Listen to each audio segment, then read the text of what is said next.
Hello friends, मैं राजकुमार sir. और आज हम लोग पढ़ने के लिए नहीं, रोज दिन तो आप वीडियो जैसे ही ऑन करते होंगे देखते होंगे कि आइए ये चैप्टर स्टार्ट करते हैं, एक्सरसाइज स्टार्ट करते हैं, पढ़ाई शुरू हो गई और फटाफट हम लोग पढ़ने लगे और पढ़ाई शुरू हो गई। आज हम लोग एक विशेष बातों के लिए आए हैं कि आपसे और हमसे बहुत दिन हो गई बात किए हुए, तो सोचे कि चलिए आज हम आपसे बातें करते हैं, फिर कल से हम लोग रेगुलर एक नए चैप्टर के स्टार्ट करेंगे और पढ़ाई करेंगे। तो देखिए, बातें तो इसी मुद्दे पे होगी कि भाई समस्याएं तो बहुत जटिल है।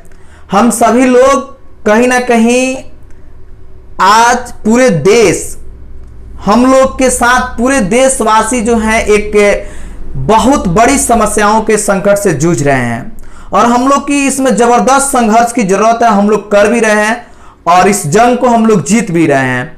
ऐसा नहीं है कि हम लोग इस जंग में हार जाएंगे या हारने की हम लोग उम्मीद रखे हैं, ऐसा कुछ नहीं है। हम लोग की जीत निश्चित है, जीत होगी, बट इसमें सबसे बड़ी चीज है कि हम लोग की अपनी बचाव की जरूरत है। तो देखिए, हम बता दें कि मेरे प्यारे साथियों, जैसा कि लॉकडाउन की वजह से पढ़ाई जो है ऑनलाइन चल रही है, आपके यूट्यूब पे सारे चैप्टर की वीडियो अपलोड है। मैंने नया नया वीडियो भी बना के आपके यूट्यूब चैनल पे डाल रहे हैं, आप उससे भी पढ़ रहे हैं, या फिर हमने कंटिन्यूटी और ITF वगैरह का प्लेलिस्ट भी बना चुके हैं, उससे भी आप सर्च करके देख सकते हैं।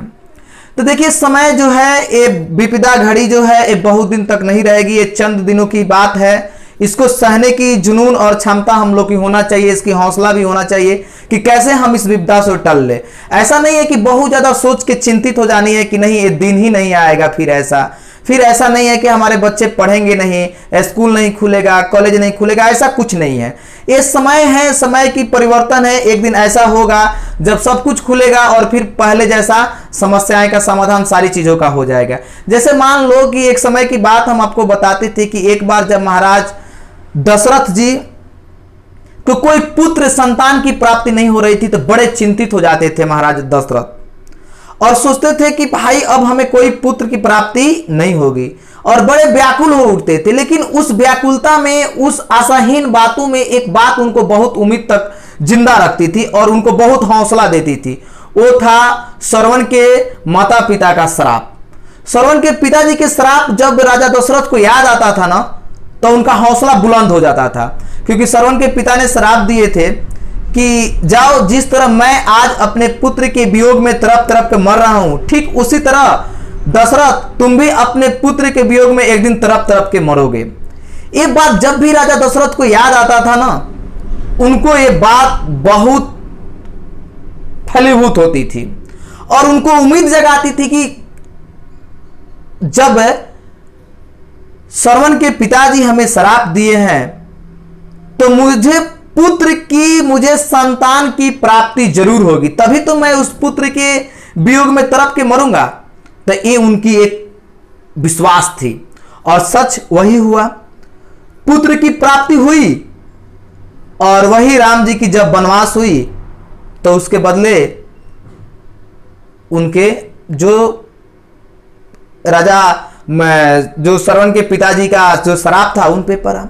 ठीक उसी कड़ी में एक और घटना घटती है जिसकी वाल्मीकि रामायण में आप देखोगे तो उसमें उसका मिलेगा, उसमें इसका वर्णन किया गया है। सुग्रीव और बाली के नाम तो आपने सुना ही होगा।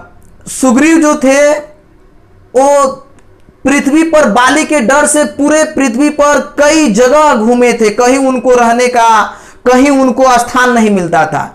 वो पूरे जिंदगी डर के मारे, भय के मारे इधर उधर पूरे पृथ्वी को छान मारे, और इतना डर के मारे जब घूमे तब पूरी जिंदगी उनकी त्राहिमाम हो चुकी थी। लेकिन उस त्राहिमाम जिंदगी में भी एक राज छिपा था। जब माता जान हुआ और माता जानकी को जब रावण लंका लेके चला गया, उस समय सुग्रीव ही अकेला ऐसे थे जो पूरे बानर सेनाओं का आदेश देते थे कि तुमको यहां जाना है और इस रास्ते को छोड़ के इस रास्ते में जाना है, इस रास्ते में ये देश मिलेगा और यहां पर आपको रुकना है, इस रास्ते में नहीं जाना है, यहां आपके लिए मुश्किल हो जाएगा जाना। ऐसे कर करके वो सारे बानर सेना को एक दूसरे राज्यों में भेजते थे और लंका पर चढ़ाई करने में सबसे अहम भूमिका रहा सुग्रीव का। और ये सब चीज देख के जैसे जैसे सुग्रीव ने सभी बानर सेनाओं का आदेश देते थे कि आप यहां जाइए, आपको यहां से यहां जाना है, आपको यहां से यहां जाना है, तो ये सब चीज देख के क्या राम काफी चिंतित हो गए और सुग्रीव से बोले कि सुग्रीव तुमको इतना भौगोलिक ज्ञान कहां से मिला।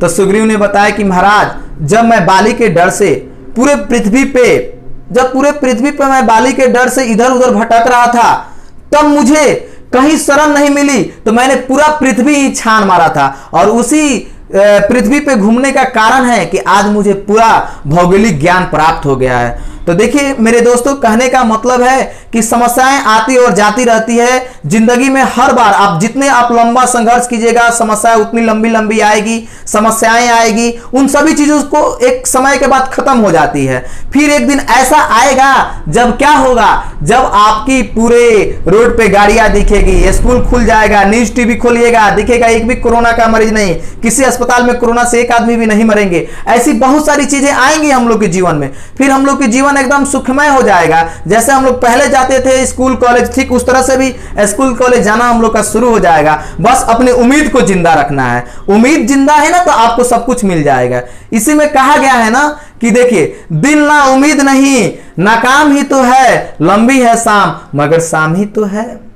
ये आने वाले दिन में जरूर सवेरा होगा, सब लोग सवेरा होगा, सब लोग जग जाएंगे और सारे लोगों की जीवन सुखमय हो जाएगी। तो मेरे प्यारे साथियों, दोस्तों, मैं आप लोगों से यही आग्रह करूंगा कि आप लोग निश्चिंत रहें, घर में रहें, खूब पढ़ें, जो भी वीडियो अपलोड है उसको भी पढ़िए। जैसे हमने आपको मैथ क्लासेस और राजकुमार सर कंटिन्यूटी डालिएगा ना तो आपको एक प्लेलिस्ट मिलेगा, वहां पे प्लेलिस्ट में जाइएगा तो कंटिन्यूटी का 9 वीडियो है, आप वो 9 वीडियो पढ़ लीजिएगा, पूरा कंटिन्यूटी आपकी पढ़ाई हो जाएगी।